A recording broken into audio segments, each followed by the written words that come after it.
ఆ కేంద్రం ఇచ్చే మహద్భాగ్యం. మొక్కజొన్న అయితే ఎకరానికి 3,333 వాళ్ళ ఫ్యామిలీ కోడ్ వాళ్ళు ప్రకటించింది. అదేవిధంగా వరి చేలు అయితే 5,400, మామిడి తోటలు ధ్వంసమైనట్టయితే 7,200. ఇది ఉన్నటువంటి స్కేల్. ఇది ఏ మూల కూడా సరిపోదు.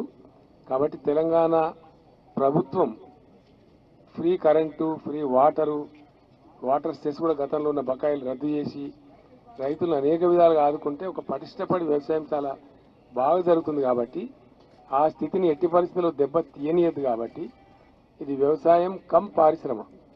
అంటే ఎంత పంట పండితే అంత మిల్లింగ్ జరుగుద్ది, రైస్ మిల్స్ అంతా కూడా. అక్కడ చాలా మంది కార్మికులకు ఉపాధి దొరుకుతుంది, చాలా మంది పిల్లలకు ఉద్యోగాలు దొరుకుతాయి, ట్రాన్స్పోర్ట్ వాళ్ళకు దొరుకుతాయి, అనేక రకాల ఉపాధులు ఉన్నాయి.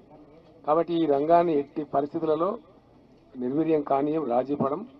ప్రకృతి వచ్చినప్పుడు మనం నిరాశ పడవద్దు. గవర్నమెంట్ మీకు పూర్తిగా అండగా ఉంటుంది. ఇండియాలోనే ఫస్ట్ టైం దీనికి కొంతమంది తెలిసి తెలియక నష్టపరిహారం అంటారు, కానీ యాక్చువల్గా ఈ సహాయ పునరావాస చర్యలు అంటారు వీటిని. వాస్తవంగా చెప్పాలంటే రిలీఫ్ అండ్ రిహాబిలిటేషన్. కాబట్టి నష్టపరిహారం అనేది ప్రపంచంలో ఎవరు ఇవ్వలేరు, సాధ్యం కూడా కాదు. మళ్ళీ రైతు పుంజుకొని మళ్ళీ వ్యవసాయం చేసుకునేదానికి వీలుగా సహాయ సహకారాలు అందించాలా. అందుకు గాను ఎకరానికి 10,000 రూపాయలు, చాలా కాస్ట్లీ మాకు తెలిసింది. ఎకరానికి 10,000 రూపాయలు ఫస్ట్ టైం ఇన్ ఇండియా ప్రకటిస్తా ఉన్నాను నేను. ఇమీడియట్గా వీళ్ళకు ఇవ్వడం జరుగుతుంది. ఒకటి. రెండవది, నాకు మన ఇక్కడ ఉండబడే మంత్రి గారు, నాయకులు, స్థానిక ఎమ్మెల్యేలు, జిల్లా స్థానిక సంస్థల ప్రజాప్రతినిధులు, మా సిపిఎం సిపిఐ నాయకులు అంతా కూడా కలిసికట్టుగా చెప్పారు. ఈ పర్టికులర్ నియోజకవర్గంలో, ఈ జిల్లాలో కౌలు రైతుల సంఖ్య చాలా ఎక్కువగా ఉంది. నేను మాట్లాడిన వాళ్ళతో నేను కౌలు కట్టినాం సార్, కొందరు పూర్తి కట్టించుకున్నారు, కొందరు సగం కట్టించుకున్నారు, ఆ రకంగా ఉంది. సిఎస్ గారికి ఇంతకుముందే రిక్వెస్ట్ చేశాం. ప్రత్యేకమైన ఆదేశం జిల్లా కలెక్టర్ గారికి ఇస్తా ఉన్నాం. ఇచ్చే డబ్బు నేరుగా రైతులకు ఇవ్వకుండా వాళ్ళని పిలిపించి కౌలు రైతులకు కూడా న్యాయం జరిగే విధంగా కౌలు రైతులను కూడా ఆదుకోవాలని చెప్పి అది కూడా ఆదేశం ఇస్తాం. తప్పకుండా రిటర్న్ ఆదేశాలు ఇస్తాం.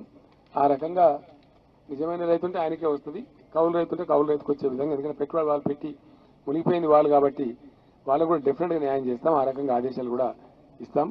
ఆ రకంగా ఈ సందర్భాన్ని ఎదుర్కొందాం. మరొక్క మారు రైతులందరికీ నేను విజ్ఞప్తి చేసేది, మీ ప్రభుత్వం ఉంది రాష్ట్రంలో, తెలంగాణ ప్రభుత్వమే రైతు ప్రభుత్వం. కాబట్టి మీరు ఎట్టి పరిస్థితుల్లో నిరాశకు గురి కావద్దు. రబ్బర్ బంతిలాగా తిరిగి ఎగిరే విధంగా జరిగిన నష్టానికి ఏమాత్రం చింతించకుండా భవిష్యత్తులో ఇంకా ఉన్నతమైన పంటలు గొప్పగా పండించేటువంటి ఆలోచన పోవాలి. ఎట్టి పరిస్థితుల్లో ధైర్యం విడనాడవద్దనేది రైతులో కానీ నా మనవి. Thank you. తప్పకుండా ఈ పర్టికులర్ దీనికోసం సడలించి ఆదేశాలు ఇస్తాం. ఈ కౌలు రైతు దాని గురించి కూడా దానిలో ప్రొవిజన్ పెడతాం తప్పకుండా. అందుకే దాన్ని రివైజ్ చేస్తాం. మొత్తానికి కాకుండా ఈ పర్టికులర్ సిచ్యువేషన్కు డెఫినెట్గా మంచి పద్ధతిలో లెక్కలేదు. ఇండియాలో ఈ మాత్రం ఎవరు ఇయ్యరు, ఇమ్మీడియట్ కూడా ఇస్తాం. మళ్ళీ కేంద్రం నివేదికలు మేము కేంద్రానికి చెప్పనే తలుచుకోలేదు. అది చెప్పినా అది దున్నపోతు మేము అనవాడి ప్రతి పంటకు. ఈ పంట అనకుండా ఎకరానికి 10,000, మొత్తం 2,28,000 ఎకర్స్ బ్రదర్. అంటే 228 కోట్లు అవుతుంది. ఆ 228 కోట్లు ఈ గంటలో ఇప్పుడే మంజూరు చేస్తా ఉన్నాం. ఇక్కడనే బోనకల్లో అందరు రైతులకు కంప్లీట్గా రాష్ట్ర వ్యాప్తంగా అంతా కూడా ఇదే పాలసీ ఇంప్లిమెంట్ చేస్తాం.